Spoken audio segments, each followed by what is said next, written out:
Right, gentlemen, today we are starting with the qualitative risk analysis. That is, after we have identified the risk, first thing is we need to qualitatively analyze the risk. I gave you an example earlier how to qualitatively analyze the risk, and that is if risks were stones. You remember that the story I told you? If the risks you have identified, they are stones of various different sizes, then how do you sort them? To sort them, you don't need to measure each and every stone. You just can create a filter through which a specific size cannot pass. And therefore, all the smaller risks will pass that, and the bigger risks will be retained and they will be selected risks. Basically, this is what we are doing in qualitative risk analysis. And we already studied in risk management plan. After having established the threshold, we also talked about qualitative risk analysis while we were planning it, that we developed a probability impact matrix. So that is very important for us. That probability impact matrix is the heart and soul of qualitative risk analysis. So let us see what do we have here. Here we need to understand the process of analyzing the identified risk. Firstly, by having a clear picture of risk assessment goals and methodology, and then performing qualitative analysis of the risk using various qualitative risk analysis tools and techniques. So this is exactly what we are going to be doing. Now we are going to analyze. The analysis starts from here.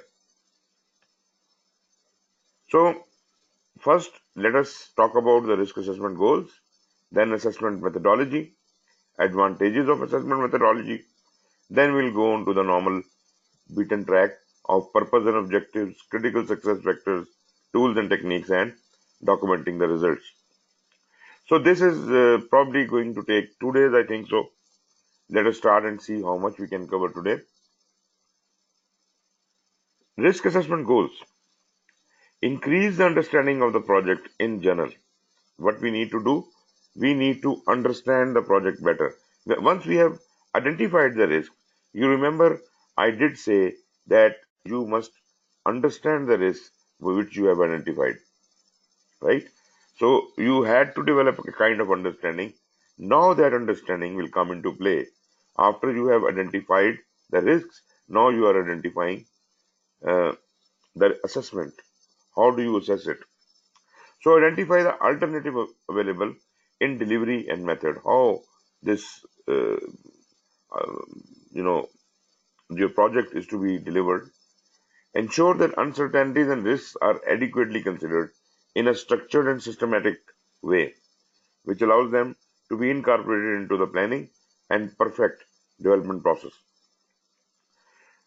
Through direct examination of these uncertainties and risks, establish the implications of these on all other aspects of the project. Like we were identifying the risks and we were looking at all the knowledge areas. We tried to find the risk in each and every knowledge area. So whatever the methodology you use for project management, you have to align your risk methodology or assessment mechanism according to that. So what are the major benefits of your risk assessment goals? Greater information is made available during the course of project planning and decision making. Estimates of uncertainty of project performance and viability should evolve. As we know, through progressive elaboration, as we move ahead, we will keep learning things, but once we look at things more incisively, that will also give us some understanding of the risk. The project objectives, like scope, time, and cost, themselves may be called into question and hence improved upon. So, if the stakeholder says time is more important for me than scope, then question it why and how much. Because we are not going to take anything on face value. We have to discuss it.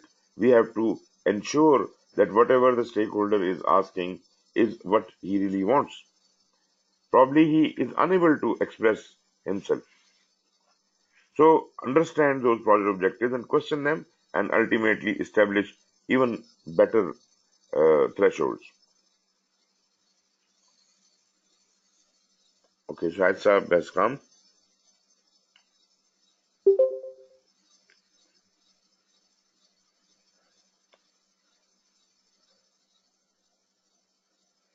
Assalamu alaikum, Shahid Saab. How are you?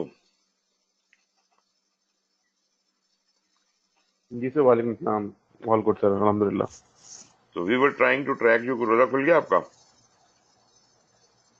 मतलब आपने नहीं sir अभी तो सैरी सैरी कर लिया हाँ आपने? अभी अभी भी सहरी नहीं सर अभी नहीं सर अभी नहीं की? अच्छा, ओके। क्योंकि अभी हाँ आपकी सैरी होगी और थोड़ी देर में मोहित की इफ्तारी होगी। अच्छा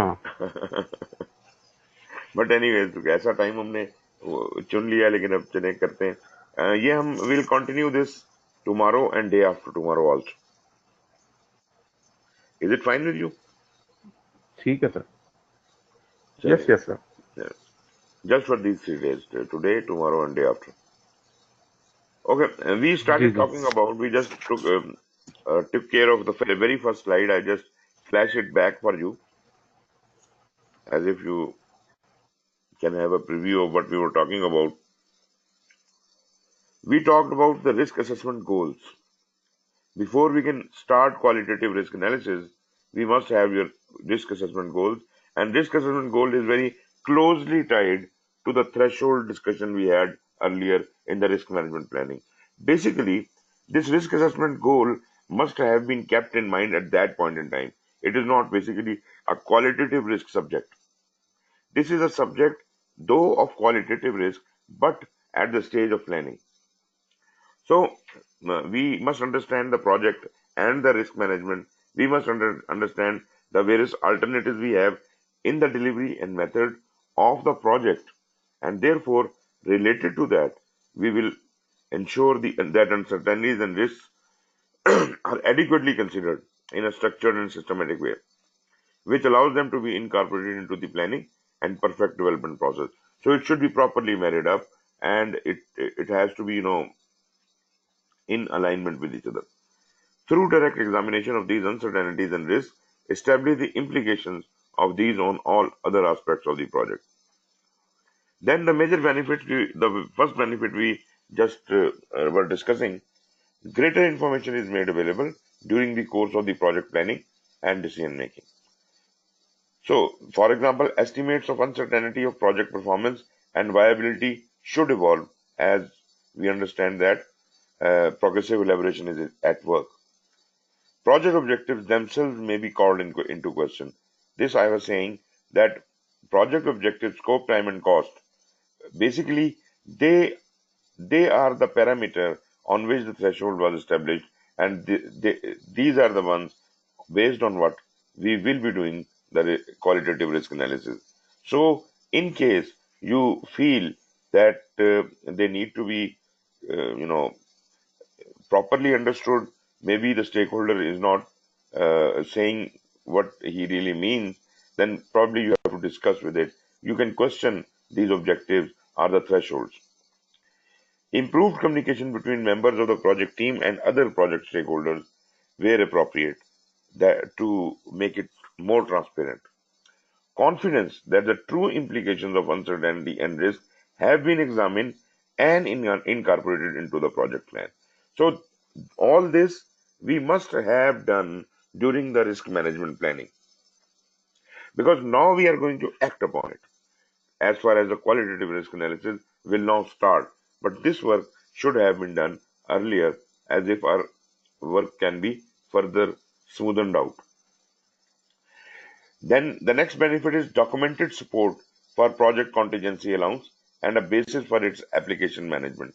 So now we are convinced, when we are doing the qualitative risk analysis, we have a reason convinced that these are the bigger risks and these are the smaller risks, and these are on higher priority, and therefore they must be allocated more contingency.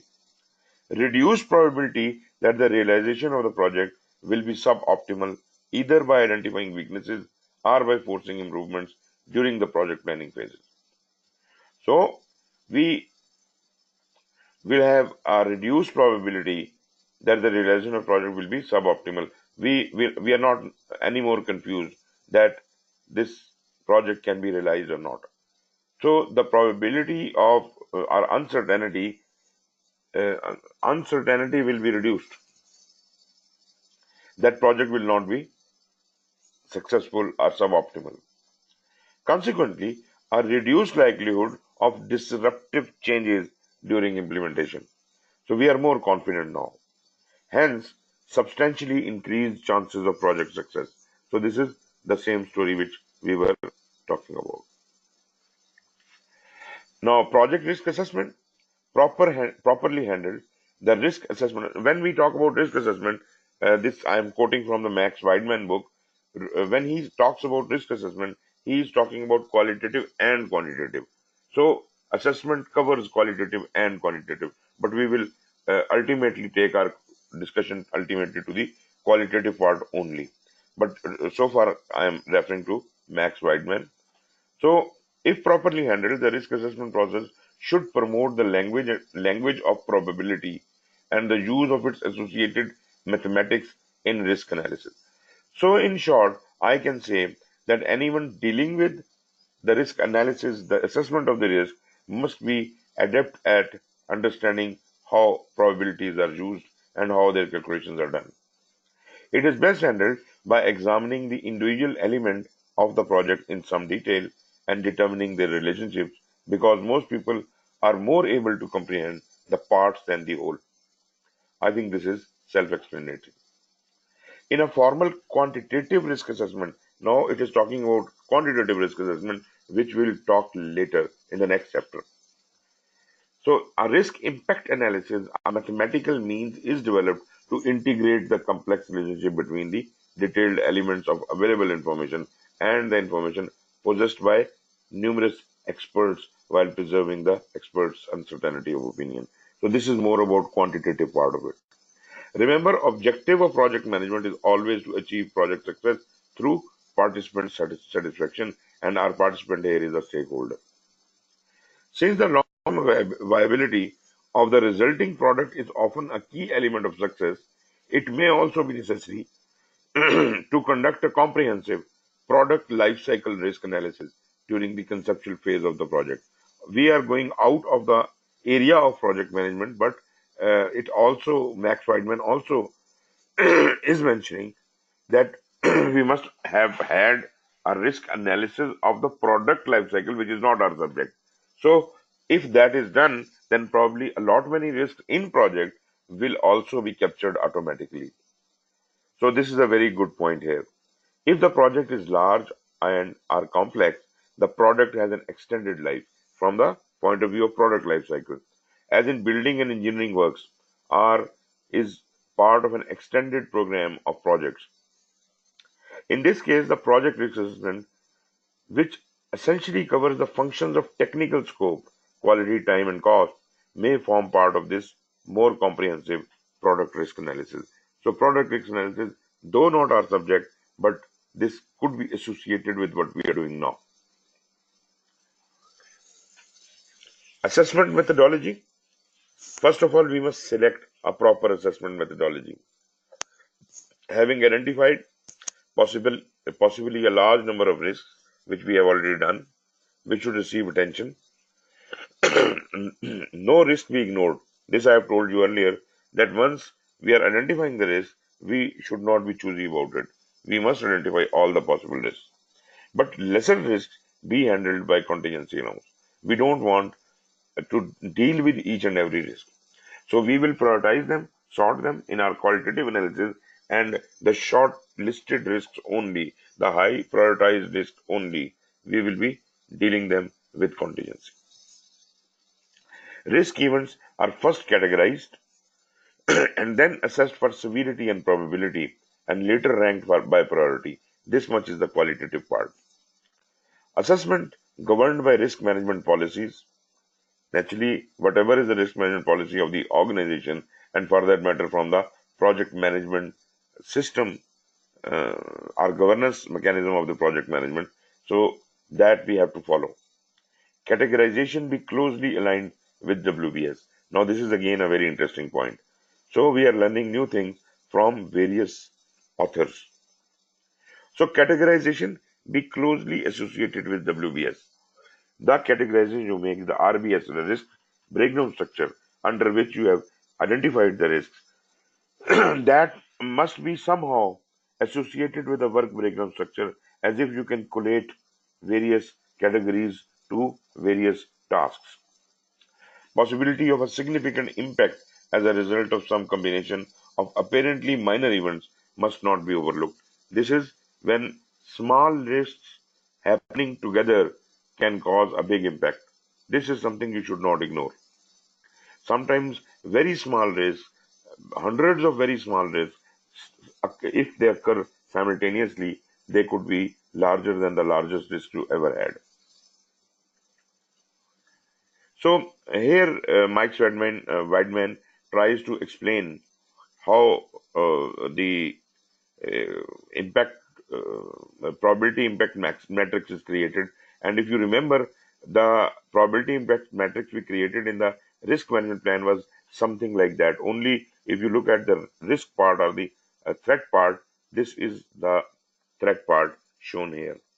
And if we reverse that, it would be the opportunity part. You see, low risk, high risk. So this is the severity of the consequence, this is the probability. So this is low to high and this is low to high. That means high would be this quadrant, and that is the high priority risk. So these are the risks which will be picked up. So project risk can be of two types. One are the recurring conditions and other are the non-recurring events. Non-recurring are those which are one-time events, and recurring are those which are, periodically happening.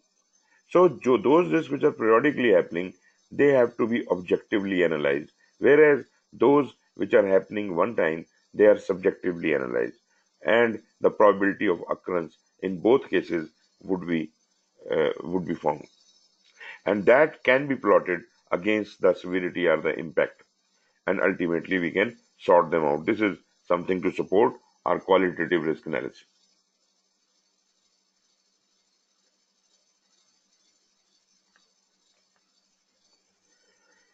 So, according to Max Weidman, a simple assessment development could be in 5 steps. I am not saying that this is according to PMBOK, but you must understand how the things are happening according to Max Weidman, and maybe you learn a thing or two. First step would be to select the risk event or series of related events to be examined and prioritize them. This is exactly what we want to do here in qualitative. Then assess the probability associated with the risk event. Then assess the consequences and severity of the risk event, and then plan to mitigate the likelihood of the risk events, develop suitable responses and contingency plans, and ultimately, in the last step, accumulate the results of the assessment in a set of conclusions or recommendations. So, generally speaking, in a layman's language, this is how the assessment will be happening. Although we do not see a very clear bifurcation between the qualitative analysis and quantitative analysis, but ultimately it lands up into the responses. One more thing which I mentioned earlier as well, there is a possibility that once you have done the qualitative analysis, you feel there is no further need for quantitative analysis, then you can jump directly to risk response plan. But in case you are unable to have a clear view of the overall risk of the project, then probably we have to go definitely for quantitative risk analysis. Now, these 5 steps he has put into this box of impact analysis metrics. It says that when we go through the process of identification analysis, which is in 2 parts, qualitative and quantitative, then response, and ultimately document or whatever you want to call it. But document is not there in PMI, and analysis is divided into 2 parts, qualitative and quantitative. So, if we consider risk factors to be the risk event itself, the probability of risk and its impact or its consequence, then identification will just show us the event. Analysis will give us the probability, and naturally the quantitative analysis will give us the overall overall project risk probability, how much risky the project is. And the impact would be in the third step, where we calculate the consequence, and then there we create our response and act upon it.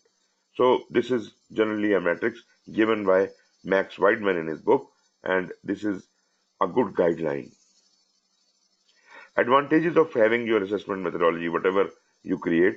So you just consider that the methodology I've just shown you is created by Max Weidman for his own project or program. So he is trying to give us the advantages to this is vehicle for incorporating uncertainties into the project management processes, clear understanding of overall project goals and objectives, what the risks really are and which should get more attention due to qualitative analysis, models and techniques available, that is due to quantitative risk analysis, order of magnitude of data available, again quantitative, more rational basis for contingency planning, and more consistent and workable project plan, and early warning for risk. So these are the benefits or advantages. Now coming over to PMBOK, rather I am referring from practice standard for project risk management. Assess and evaluate the characteristics of individually identified project risks and prioritize risks based on agreed upon characteristics. So this is what we want here. This is the purpose and objective. Evaluate the probability that each risk will occur and the effect. So we are trying to somehow find the probability and impact of each risk, individual risk, on the project outcomes. As in identification, we tried to gather as many attributes as possible. So if we got those attributes at that point, half of the work of qualitative analysis is done. And as soon as I put those risks on the probability impact matrix, whole of the work is done. This is all about the qualitative risk analysis. So somehow they can merge together, identification and qualitative analysis, and qualitative analysis and quantitative analysis, quantitative analysis and risk response. So they can be done seamlessly. They can flow like this. So it evaluates the probability and impact, then does not directly address the overall risk. As far as qualitative analysis is concerned, it does not directly address the overall risk. But we did read that earlier when we were doing the risk management planning, it said that qualitative analysis will identify sources for overall risk. So an indication of the overall risk could be found there. But we cannot be very specific about it. But yes, of course, we will have some indication there. Some sources may be recognized, but classically, we are focused more on the individual risks, probability, and impact. But again, I would say the probability and impact we are talking about is not specific. This is not exact probability or the exact impact. This is just like a filter. It's approximately this much probability and approximately this much effectiveness. And objectives here, subjectively evaluate the probability and impact. So when we are doing the qualitative analysis, we are actually doing subjective analysis. Create a shorter list of risks. Earlier we said create a long list of risks. Now we are trying to shorten that list, shortlist that list by determining the top or critical risks that you will quantify further and are plan risk responses. This thing I am taking from Rita Mulcahy's book on tricks and tips for project managers for risk management. And then after having created this shorter list of risks, make a go-no-go decision whether you must take it on or you should not take it on. Those risks which are not to be taken on, they are put together into a basket and they are treated through some contingency. So according to Rita, purpose of qualitative risk analysis is to determine additional information needed, which, as I was saying earlier, if we have ascertained those values, those attributes at the time of identification, that would have made my life much, much easier. Ask the experts, customers, any questions not answered already, get back to them. Review supplied data in light of identified risks, and then determine the frequency and timing of that risk. When a risk might occur in project lifecycle, exactly at what point is most risky due to that risk. How often, what is the frequency of that risk occurring? Maybe it is on weekly basis, a monthly basis, or what? Risk which occurs later should be rated higher. A risk which is likely to occur earlier will will not be such a big risk, but a risk which is to occur later might cause more damage because we cannot take any action for that right now. Risk impacting important part of the project. So that we must give more importance to that. Risk that occurs more than once. So we need to do assumption testing. And this is only in Rita Mulcahy's book. She tells us how to do assumption testing and several other things. So assumptions made when determining the risks must be, noted down. Too many guesses makes the data unreliable. Look at the stability of each assumption. What are the assumptions based on which this risk has been identified? Assuming what you say that this will occur. Take on those assumptions and see how stable that assumption is. You remember when we're talking about assumptions, we said that assumption may not be very reliable. It may not be supported on proper mathematics, or it may not have proper foundation. So the stability of assumption is how well grounded it is. So if it is, say, on a scale of 1 to 10, if it is 2, then that means this is not really very, very well grounded. So 10 is the highest figure, the very stable. Assumption is very good, based on a very good data. And what if, what is the consequence if this assumption is proven false, right? So if this assumption is proven false, is it a big damage it is going to cause, or is it a small damage? So 8 means on a scale of 1 to 10 that it is a big damage we are talking about. So it is not necessary that we talk in the scale of 1 to 10. We could talk in the scale of 1 to 5, which we are normally in habit of talking already. But I'm quoting Rita Mulcahy's book, and therefore I'm just quoting her figures, how she has done it. But for your project, you can have your own scale defined. So in addition to the uh, probability and impact matrix, there are several other things you may have to look at, like assumption testing. So this may impact your probability impact matrix. This could be some weightage which will be given to that risk. Then data quality assessment. What is the quality of data you have collected for the risk? The person who have given you this data, how good quality data that was, extent of understanding of the risk, how much well understood the risk was, amount of data available about the risk, is it enough data to support that this is a good quality data, and the reliability and integrity of the data. So again, allocate them marks from 1 to 10 on a scale of 1 to 10. So for each risk, you can devise a scale here, and this will give you another multiplication factor, which will, you know, either add to the value of risk or reduce the worth of the risk.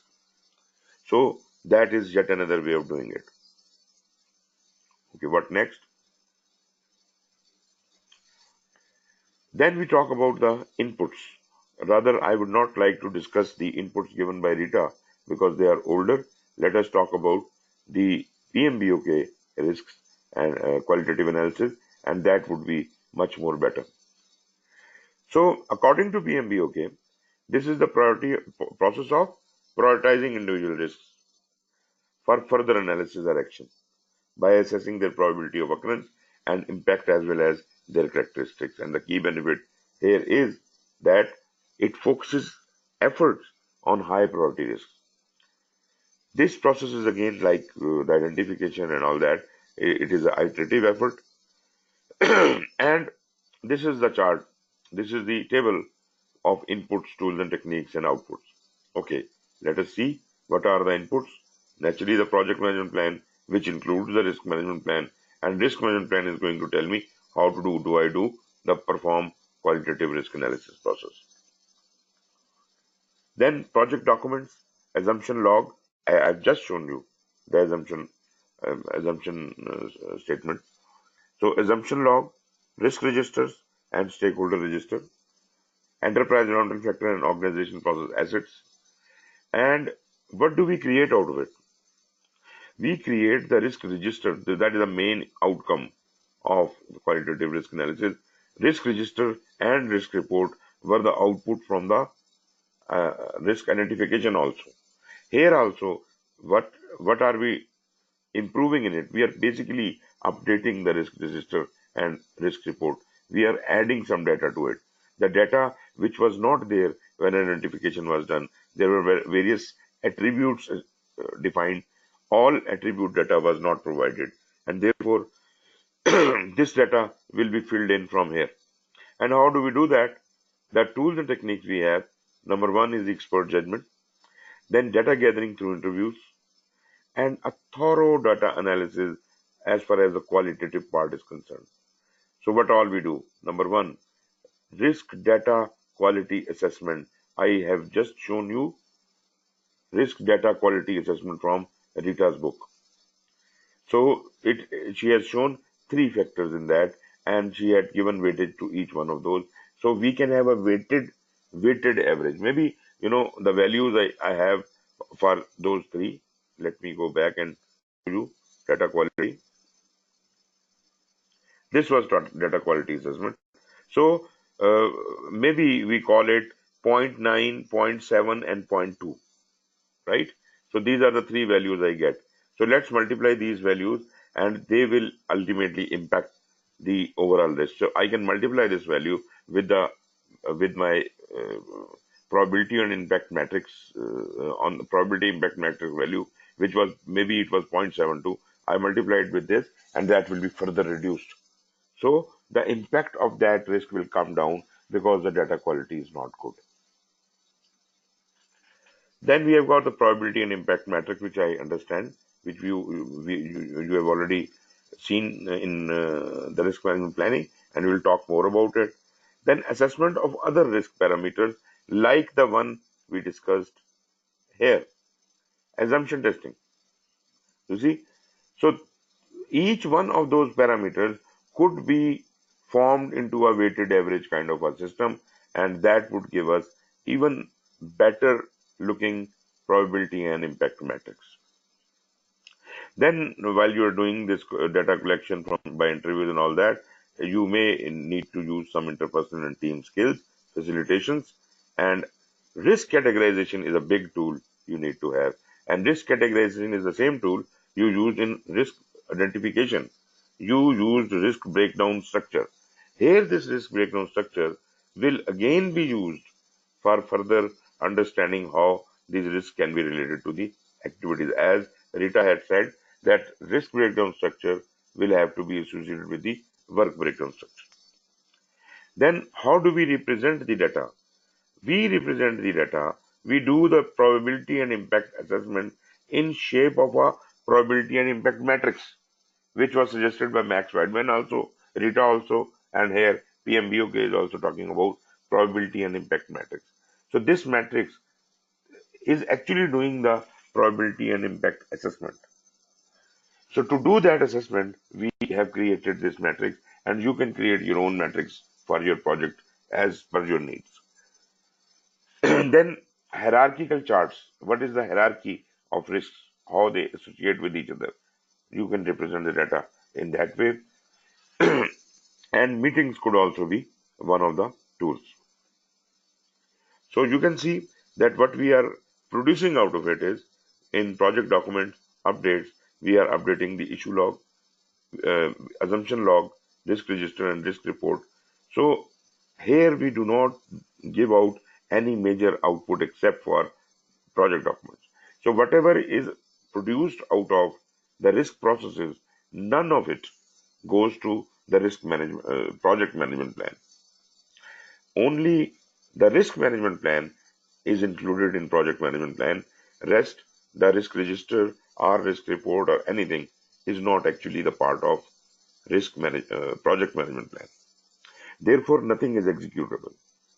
That means that implement risk response process is just watching when the risk is about to come, and at that point in time, it goes and consults the project documents, sees what is to be done, and then implements it.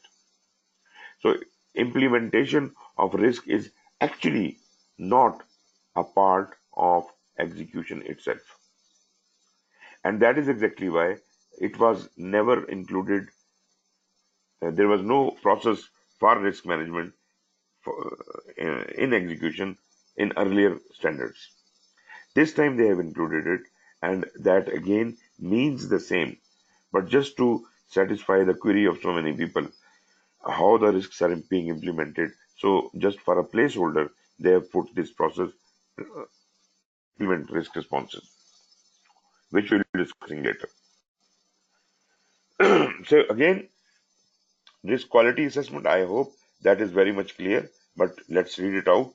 Risk data quality assessment evaluates the degree to which the data about the individual project risk is accurate and reliable as a basis for qualitative risk analysis.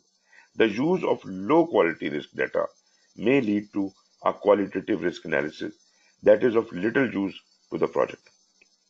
If data quality is unacceptable, it may be necessary to gather better data. So we may have to get back. Otherwise, we may have to reduce the value of authenticity of the probability or impact. Risk data quality may be assessed via a questionnaire measuring the project stakeholders' perception of various characteristics, which may include completeness, objectivity, relevance, and timeliness. So these are the basic ingredients of quality assessment.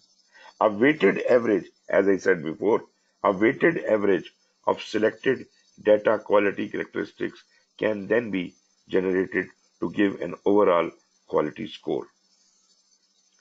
And this is what Rita also has done in her book. Then is the risk probability and impact assessment. Naturally, we use the matrix for that. Risk probability assessment considers the likelihood that a specific risk will occur. Risk impact assessment considers the potential effect on one or more project objectives, such as schedule, cost, quality, performance, etc. So these are the impacts shown on the matrix, which we talked earlier as well. Impacts will be negative for threats and positive for opportunities. Probability and impact are assessed for each identified individual project risks. Risk can be assessed in interviews or meetings with participants selected for their familiarity with the types of risk recorded in the risk register. Project team members and knowledgeable persons external to the project are included.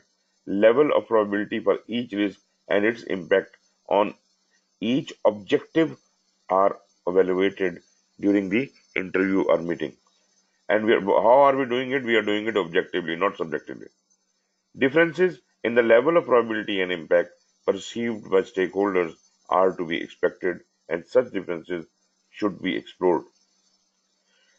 You see, it looks like a simple task, but if you read through each and everything, you would know how carefully you have to handle this qualitative risk analysis. Explanatory detail, including assumptions justifying the level, risk probabilities, and impact are assessed using the definitions given in the risk management plan. Risks with low priority and impact may be included within the risk register as part of a watch list for future monitoring. So you remember the darkest area in the probability and impact matrix, These are the selected risks. The second lighter color was the watch list, and the white color was representing the not selected risks. Then assessment of other parameters. There could be a number of other parameters. Project team may consider other characteristics of risk in addition to probability and impact when prioritizing individual project risks for further analysis and action. And what could that be? Now just look at these things. Urgency. The period of time within which a response to the risk is to be implemented in order to be effective. A short period indicates higher urgency. If you have got only a limited time in which the action can be taken, then the urgency is high. Proximity. The period of time before the risk might have an impact on one or more project objectives.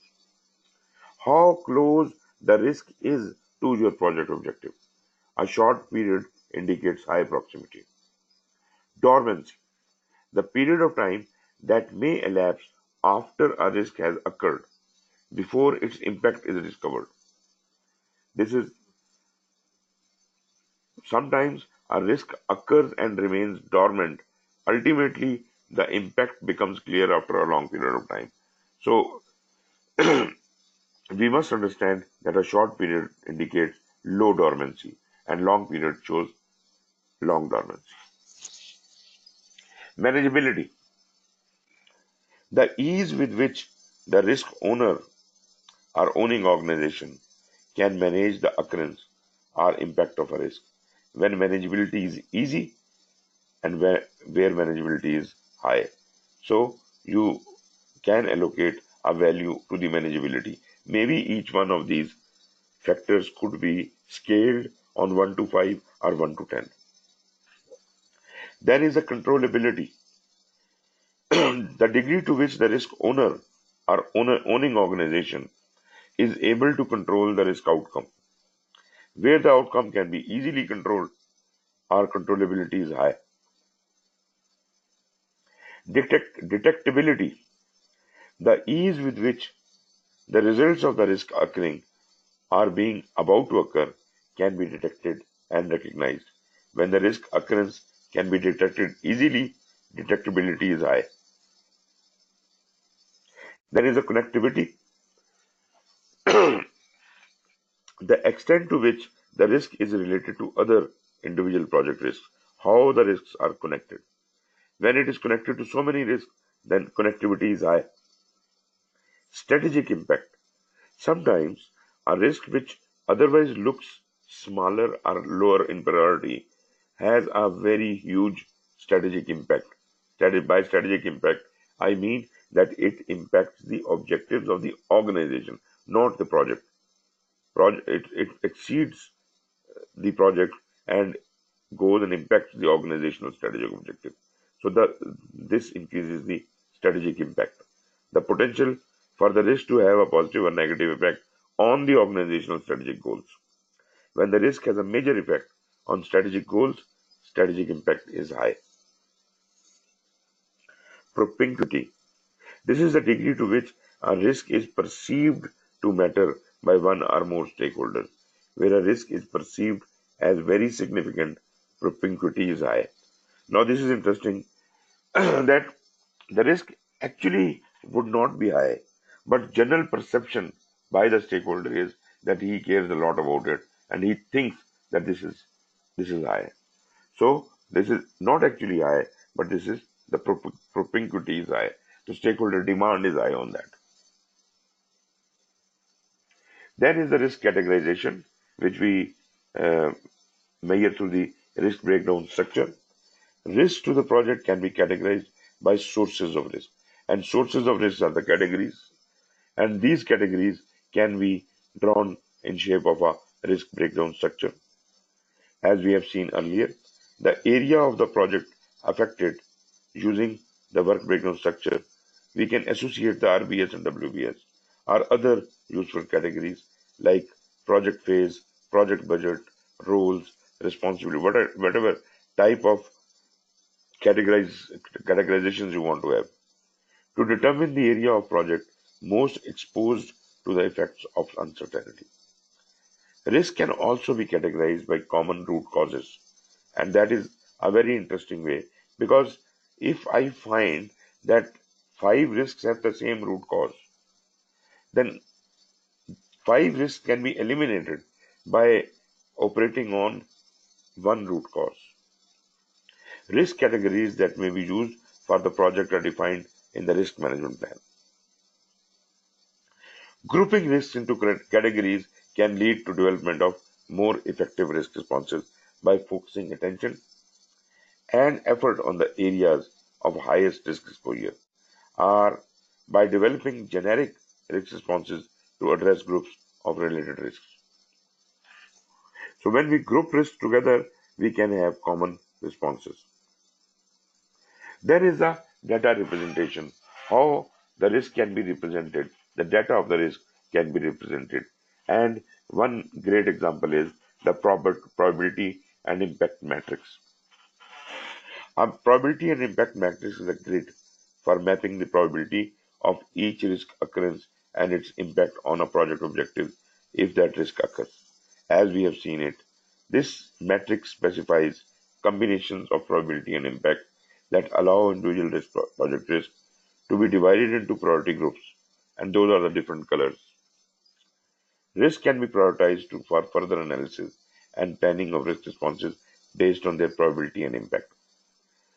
The probability of occurrence for each individual project risk is assessed, as well as its impact on one or more project objectives if it does occur, using definitions of probability and impact for the project as specified in the risk management plan. So this just describes that much. As far as the hierarchical charts are concerned, where risks have been categorized using more than two parameters, the probability and impact matrix cannot be used, and other graphical representations are required. And that could be a bubble chart. You see, what is the benefit of what bubble chart? Bubble chart allows you to look at things in 3 dimensions. If you are looking at a thing only in 2 dimensions, probability and impact, then you can have that kind of chart, which is called a probability and impact matrix. But we just saw that we may have some other factor important for the project, and the third factor may also have to be weighed. So we have to have the hierarchical chart and a bubble chart be created for that. So this shows 3 dimensions of the data, where each risk is plotted as a disk or bubble, and the size of the bubble shows the third dimension. And the 3 parameters are represented: x-axis, y-axis, and the bubble size is the z-axis. An example is also given, and I'll show you that, with detectability and proximity plotted on the x and y-axis, the impact value represented by bubble size. Look at this diagram.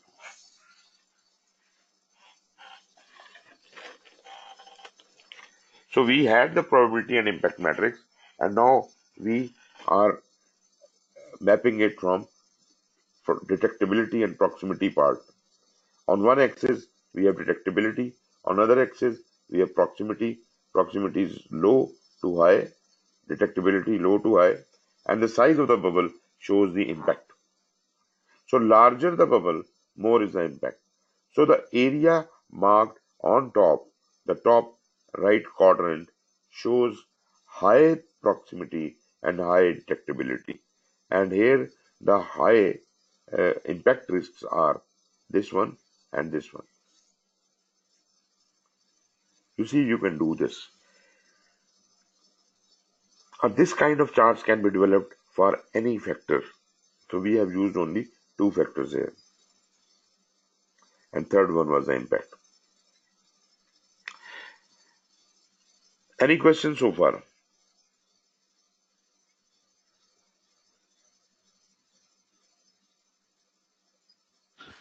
All good, sir. Okay, wonderful. Okay, critical success factors.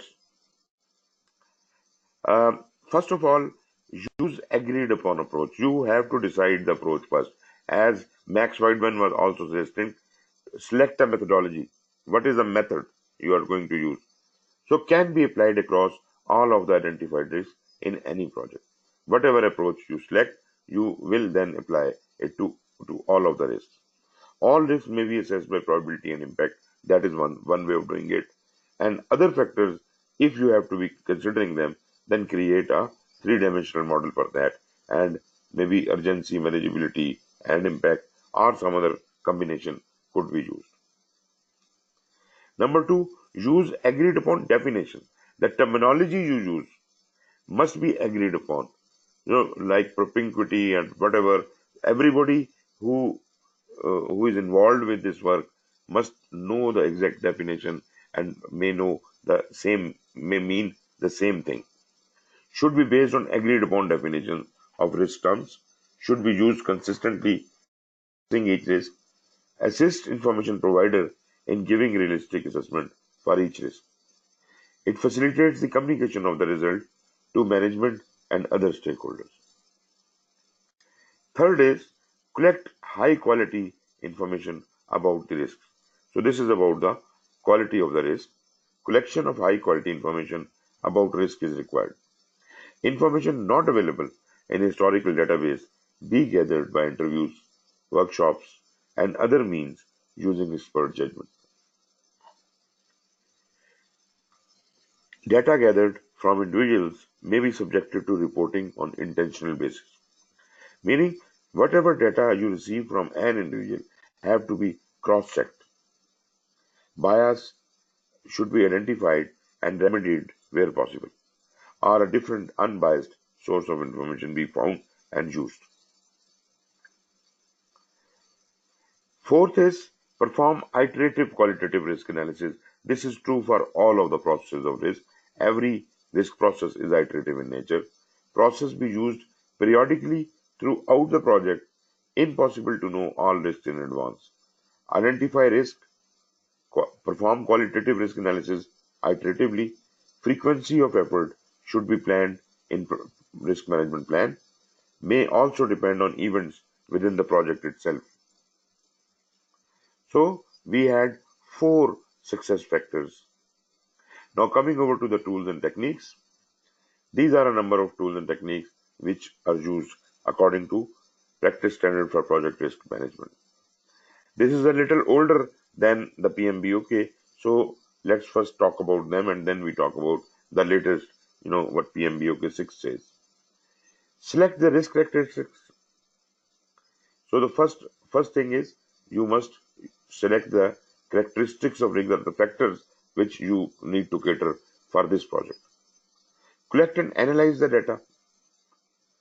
Prioritize risks by probability and impact on specific objectives. This is exactly what we are trying to create, the probability and impact matrix. Prioritize the risk by probability and impact on overall project. Now this is not exactly you can do in qualitative risk analysis, but you can kind of have an idea of the overall probability and impact of the project. Categorize the risk causes. That is exactly what we studied, that there might be common causes to a number of risks. So categorize the risks or sort the risks according to their categories. Cause, risk, effect. So common causes would alphabetically be ordered, and all those risks which have common causes, maximum number of common causes, they would be operated first. Document the results of the performed qualitative risk analysis. So as far as the risk categorization is concerned, separate risks important for response. Criteria of interest must be agreed upon. List of risks in priority order on priority groups, high, moderate, low, or whatever the 1 to 5 scale or whatever. Tools allow organization, project stakeholders to specify those levels, these 1, 2, 3 level or 1, 2, 3, 4, 5 level. These are the levels of risk to be specified by the stakeholder.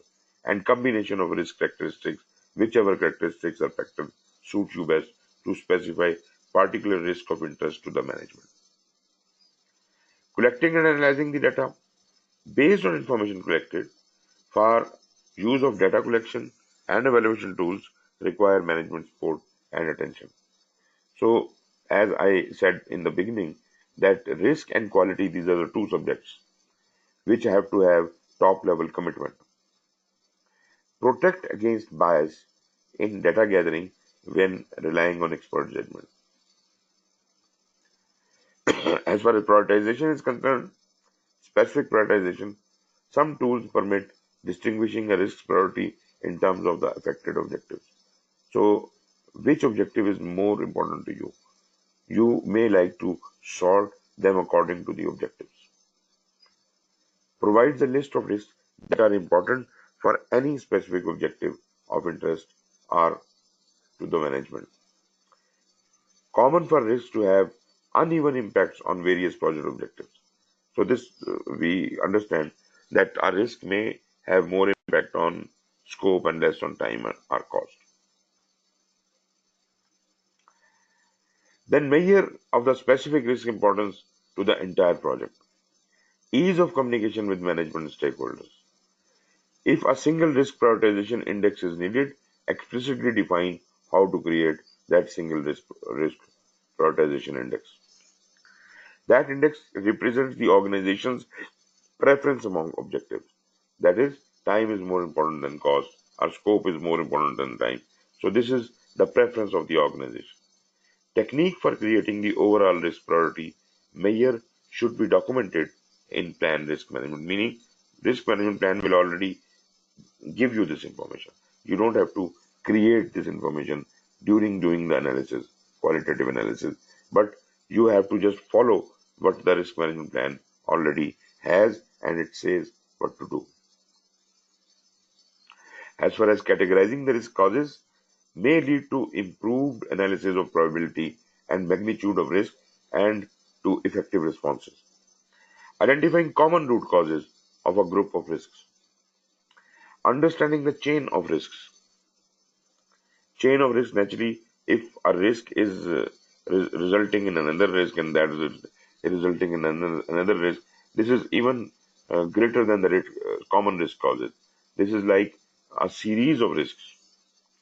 So if a risk is in a chain reaction with so many other risks, then probably we have to break the chain somewhere. Therefore, why not nip the evil in the bud? So where the chain starts, you just respond to the risk, that very risk. Risks that can occur simultaneously use same resources and therefore they are more risky to the project. So simultaneous occurrence of one or more than one risks. Combine results from risk breakdown structure. Combine with WBS to determine risky areas of project. Assessing high priority risks on one objective and can contribute to realism and usefulness. Then is the documenting of results. Here the tools could be add structure to the list of undifferentiated risks. Priority assigned and recording in risk register. How the priority is shown on the risk register. High priority risks segregated for further analysis and low priority risks may be placed on watch list and reviewed often for changes in their status.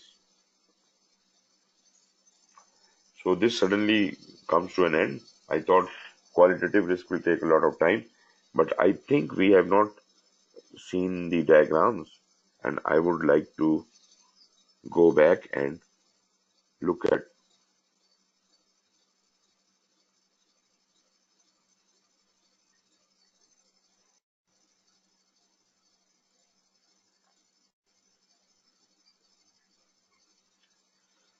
I think we have to go back quite a bit.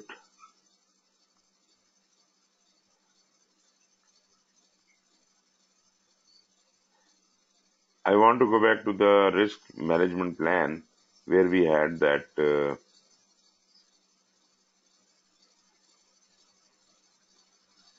um, impact matrix.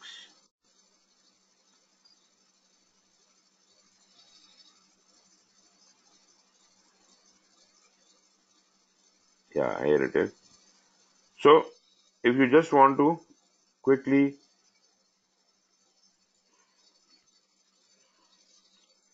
gone too back.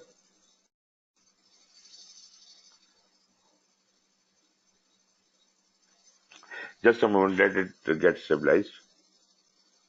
Okay, meanwhile, if you have any questions, you can talk.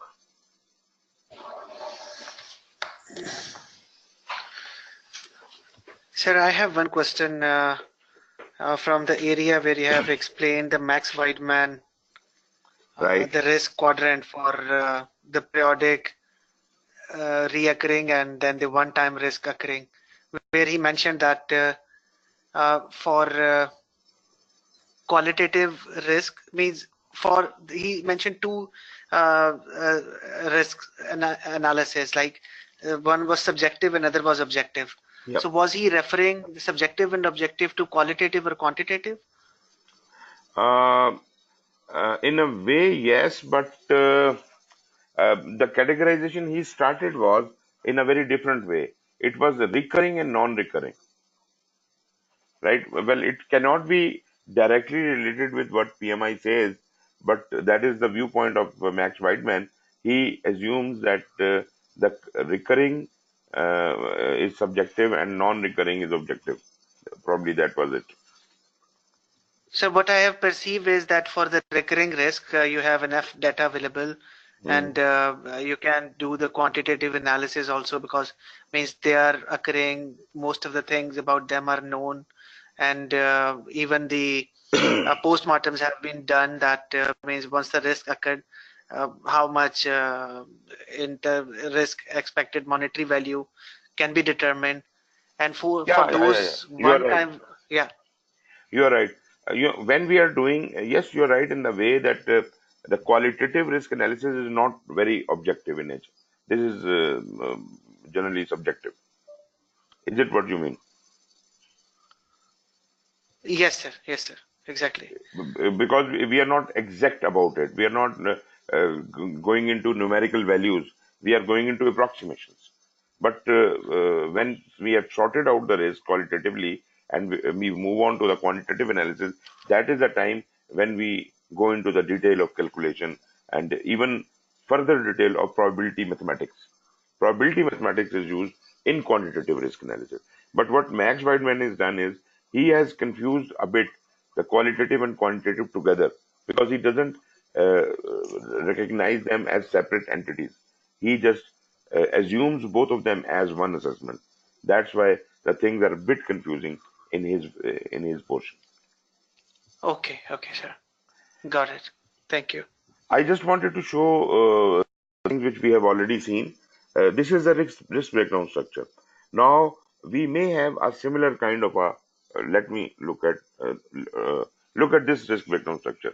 I have a WBS, right? How this risk breakdown structure is technically divided into the categories of the risk. Now I could have created in any way. Okay, let's assume I had a work breakdown structure which was divided according to the nature of work, right? So, say nature of work was like this, technical work or external work or what. So that could directly relate with the risk breakdown structure. If not, then maybe my risk breakdown structure must be tailored in accordance with the WBS, whatever are the categories. For example, my WBS is created according to the phases, phase 1, phase 2, phase 3, phase 4. So what I can do is I can identify the risks in phase 1, phase 2, phase 3, phase 4. So rather than having technical, external, organization and project management risk, I would have phase 1 risks, risks in phase 2, risks in phase 3, and so on and so forth. So that way I will be able to align the risk breakdown structure with the work breakdown structure. This was one point. Then we have seen these two slides in which we are having the project objectives defined, their thresholds defined, and this when is filled according to ascertain the value of cost, time, scope, and quality for each risk has been ascertained. and we have considered a risk which is exceeding the cost threshold, for example. So that risk has been identified as impacting cost. Hope you understand this point. There might be a risk which is impacting cost and time both. It is getting out of the threshold of both of these two objectives. So there might be a risk which has impact of only one of these objectives or more than one objectives. So risk could be identified that way. Sometimes we do a mistake, and that is we identify the same risk as four separate risks. One showing impact on cost, one showing impact on time, one showing impact on scope, and one showing impact on quality. That would be such like risk should be combined together and showing the ultimate impact on all the four objectives. Once that is done, then is the time we develop the probability and impact matrix. So the darkest area in the middle shows the prioritized risks. The risks which fall into the lighter gray area or the white area, they are not selected, but maybe they are placed on watch list. I would like to have the lighter gray area placed on watch list, and maybe the smaller white risks may not be catered at all.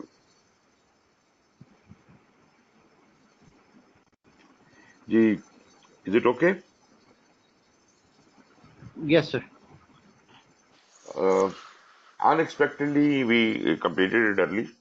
So probably if you don't have any questions, we can break early as well.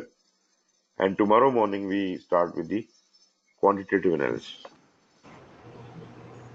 Is it fine? Okay. Yes, sir. Better to wind it up. Yeah. Okay. Okay, Perfect, thank sir. you very much for your patience. It's a very short lecture today. So let's see you tomorrow at 5 a.m. Pakistan time. Thank you very much and take care. Khuda Hafiz.